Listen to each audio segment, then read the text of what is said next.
তো গাইস প্রচুর পরিমাণে গরম লাগছে, দেখো ধোঁয়া হয়ে গেছে পুরো রান্নাঘরটা। মাছ ভাজছি এখন, তো বাকি সব মাছ তো কন্টেনারে রেখে দিয়েছি, আর দুটো মাছই ভাজছি।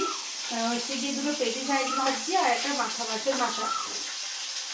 তো আজকে তো সেরকমভাবে কোনো মাছ রান্না হচ্ছে না, তাদের রেখে দিলাম। মাছটা কী করবো, হয়তো নষ্ট করে তো লাভ নেই, অন্যদিন খেতে পারবো। আর এখন তো বৃষ্টিও হচ্ছে না যে কারেন্ট অফ করে বা কোনো কিছু অসুবিধা হবে। তো যা চলবে, তো রান্নাঘরটা কথা বলতে পারছি না, তো রান্নাঘরটা ধোয়া। দেখো এখানে আমার একটা এঁচড়ও হয়েছে।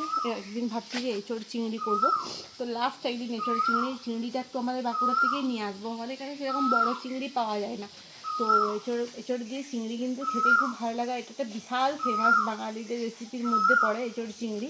আগেরবারে আমি অনেক ভিডিওতে করেছিলাম এই রেসিপিতে, তো যাই হোক এবারে তো করা হয়নি, এবারে ফার্স্ট মানে এবারে লাস্ট করে দেবো, যেহেতু একটা এঁচড় আছে। এটা ফার্স্ট করো না, এটা কি লাস্টে করবো? লাস্টে করবো, ফার্স্টে তো সবাই করে দেয়, আমি লাস্টে করবো। তো চলো মাছটা আছে ভেজে নিই।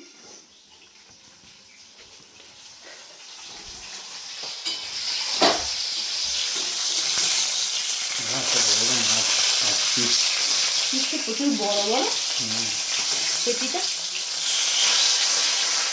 এটা ভাজা যায়। এরকম ভেঙে গেল, দেখো দেখো দেখো দেখো।